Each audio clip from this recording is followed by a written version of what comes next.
শুরুতেই আপনাদের দেখাবো রোজগার মেলার অনুষ্ঠানে কড়া বার্তা দিলেন মুখ্যমন্ত্রী শুভেন্দু অধিকারী। তিনি বলছেন হোয়াটসঅ্যাপের মাধ্যমে নিয়োগ নয়, রাজ্য সরকারের পরীক্ষায় স্বচ্ছতা বজায় রাখা হবে।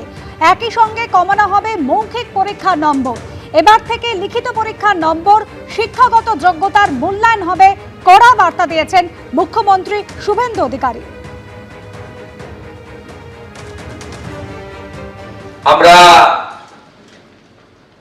রিটেন এক্সাম, একাডেমিক যে স্কোর এবং সাথে সাথে এখানে পশ্চিমবঙ্গে ওরালে ভাইভাতে ম্যাক্সিমাম নাম্বার রাখা হয়েছে।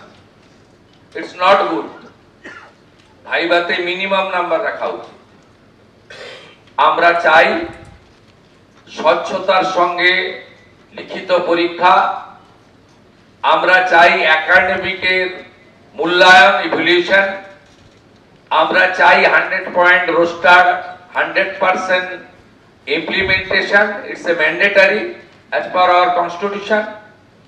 আমরা চাই যে ওরালের নাম্বারটা একটু কম করে স্বচ্ছতার সঙ্গে যাতে আগামী দিনে রিক্রুটমেন্ট হয় এবং তার স্কোর রিক্রুটমেন্ট বোর্ডগুলো ওয়েবসাইটে দিয়ে দিতে পারে।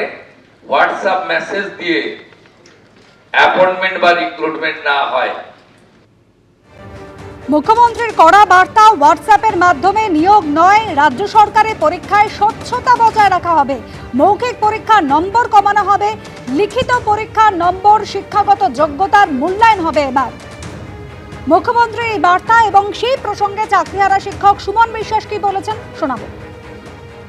রাজ্যের মাননীয় মুখ্যমন্ত্রী শ্রী শুভেন্দু অধিকারী মহাশয়ের যে পরীক্ষা স্বচ্ছতার ভিত্তিতে, ওএমআর এর ভিত্তিতে যে পরীক্ষার মূল্যায়ন বা ইন্টারভিউয়ের নম্বর কমানোর কথা বা হোয়াটসঅ্যাপ মেসেজে চাকরি না দেওয়ার কথা, এই বার্তা চাকরিহারাদের পক্ষ থেকে আমরা ধন্যবাদ এবং সাধুবাদ জানাই। যেমন করে এসএসসি 2016 সালের চাকরি বাতিল হয়েছিল 26,000-এর পূর্বতন সরকারের দুর্নীতির কারণে। তারা ওএমআর প্রকাশ করেনি, দীর্ঘদিন অবশেষে ওএমআর প্রকাশিত হয়েছে।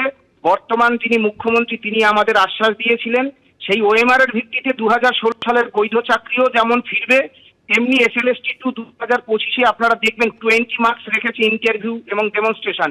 এখানেই হচ্ছে দুর্নীতি করার সুযোগ, এখানেই হচ্ছে কাছের লোক, নেতাদের লোক, মানে সাদা খাতায় ঘুর পথে চাকরি দেওয়ার একটা জায়গা। সুতরাং নতুন পরিবর্তনের জনগণের যে মুক্তিসূর্য হয়ে যে আমাদের প্রিয় মুখ্যমন্ত্রী যে সিদ্ধান্ত নিয়েছে, চাকরিহারাদের পক্ষ থেকে 6.5 লক্ষ শূন্য পদে মেধার উৎকর্ষতার ভিত্তিতে যে নিয়োগের কথা বলছেন ওএমআর এর ভিত্তিতে, সেটাকে আমরা ধন্যবাদ এবং সাধুবাদ জানাই।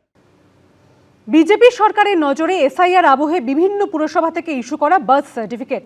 সূত্রের খবর, এসআইআর এর সময় পুরসভাগুলো যে বার্থ সার্টিফিকেট ইস্যু করেছে তা খতিয়ে দেখতে হবে বলে বিজ্ঞপ্তি জারি করেছে বিজেপি সরকার।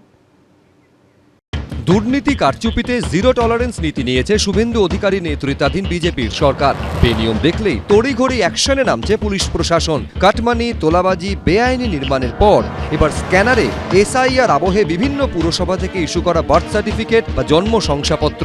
সূত্রের খবর, এসআইআর পর্বে পুরসভাগুলো থেকে যেসব বার্থ সার্টিফিকেট ইস্যু করা হয়েছে তা ফের খতিয়ে দেখতে হবে, এই মর্মে বিজ্ঞপ্তি জারি করেছে বিজেপি সরকার। সরকারের যে নির্দেশ সেই অনুযায়ী যে সমস্ত বার্থ সার্টিফিকেট ইস্যু করা হয়েছে এই এসআইআর এর সময় সেগুলোকে ফের খতিয়ে দেখতে হবে এবং রিভিউ করতে হবে। এখন যদি হঠাৎ মনে হয় যে রিভিউ হোক, এই বিরোধী দলনেতা আরটিআই করেছিলেন, আমি কলকাতা পুরসভার হাউসে দাঁড়িয়ে রেকর্ডে জবাব দিয়েছিলাম, নাম্বার বলেছিলাম। তো এখন যদি করতে চাই করুক, কোনো অসুবিধা। ভোটের আগে এসআইআর আবহে বার্থ সার্টিফিকেটে কারচুপির অভিযোগ তুলে জাতীয় নির্বাচন কমিশনের দ্বারস্থ হয়েছিল বিজেপি। মুখ্য নির্বাচনী আধিকারিক মনোজ আগরওয়ালের কাছে জাল বার্থ সার্টিফিকেট নিয়ে অভিযোগ জানিয়েছিলেন খোদ শুভেন্দু অধিকারী। তিনি দাবি করেছিলেন কলকাতা পুরসভা অবৈধ এবং অনৈতিকভাবে গণহারে বার্থ সার্টিফিকেট বিতরণ করছে। এটি প্রকৃত নাগরিকদের জন্য নয়, বরং এসআইআর চলাকালীন ভোটার তালিকা থেকে বাদ পড়ার ঝুঁকিতে থাকা সন্দেহজনক ব্যক্তিদের সুবিধার্থে এবং তাদের থাকার ব্যবস্থা করার জন্য এবার ক্ষমতায় এসেই পুরসভাগুলির তরফে ইস্যু করা বার্থ সার্টিফিকেট খতিয়ে দেখতে চায় বিজেপি সরকার। হঠাৎ দেখা যাচ্ছে অনেকজন বাড়িতেই জন্ম নিয়েছে, ওই সংখ্যাটা অনেক বড়। এটা হতে পারে না এবং এর জন্যে এটা রিভিউ নিয়ে যে কারা কারা বাড়িতে জন্ম নিয়েছে, কি ঢপে এটা হয়েছে, এটা হওয়া উচিত তো। এই যে এসআইআর এর নাম করে কতজনকে জন্ম করিয়েছে এটা রিভিউ হওয়া দরকার। বৃহস্পতিবার স্বাস্থ্য দপ্তরের আধিকারিকদের সঙ্গে বৈঠক করেন কলকাতা পুরসভার কমিশনার স্মিতা পান্ডে। সূত্রের খবর, কিভাবে বার্থ সার্টিফিকেটগুলি যাচাই করা হবে তা নিয়েই আলোচনা হয় বৈঠকে। অর্ণব মুখোপাধ্যায়, ব্রতদীপ ভট্টাচার্য, এবিপি আনন্দ। ভাটপাড়া গারুলিয়া থেকে হালিশহর, তৃণমূল পরিচালিত একের পর এক পুরসভায় গণ ইস্তফার হিড়িক। চেয়ারম্যান, ভাইস চেয়ারম্যান থেকে তৃণমূলের কাউন্সিলররা, অধিকাংশের মুখে শোনা যাচ্ছে দলের বিরুদ্ধে ক্ষোভ। আর এখন দেখার তা কিভাবে সামাল দেবে জোড়াফুল শিবির।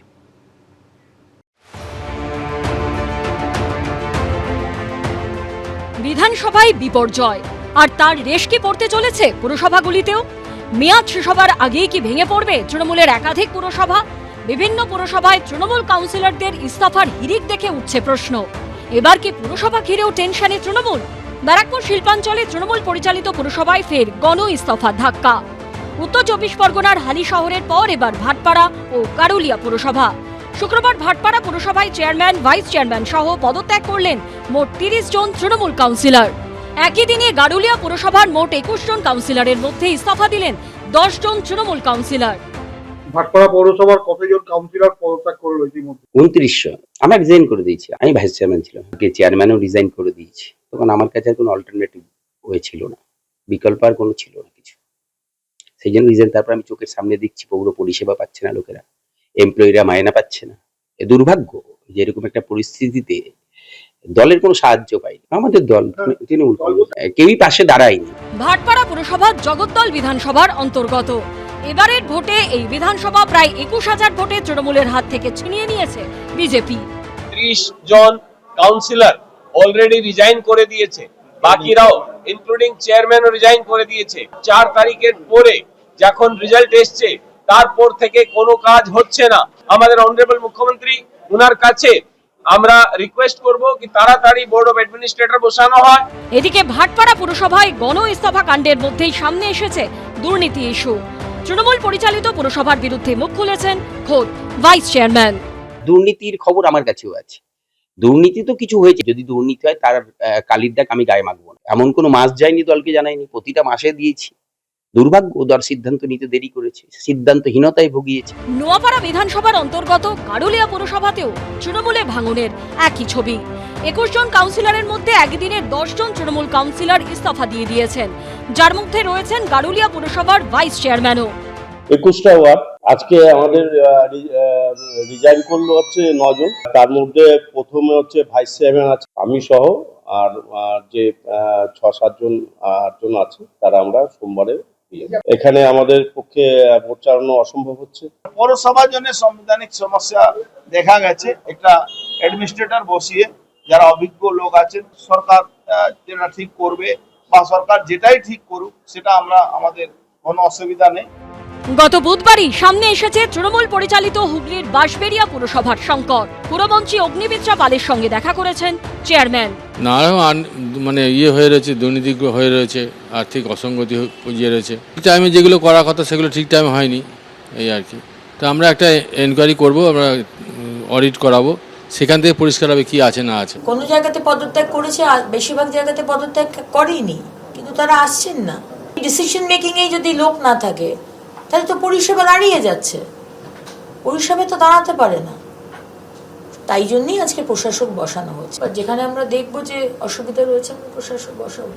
অর্থাৎ দিকে দিকে তৃণমূল পরিচালিত পুরসভাগুলি থেকে সামনে আসছে ভাঙনের ছবি। এবারও কি ফাঁস হবে দুর্নীতিও? সমীরণ পাল ও অনির্বাণ বিশ্বাসের রিপোর্ট, এবিপি আনন্দ। এবিপি আনন্দ, এগিয়ে থাকে, এগিয়ে রাখে।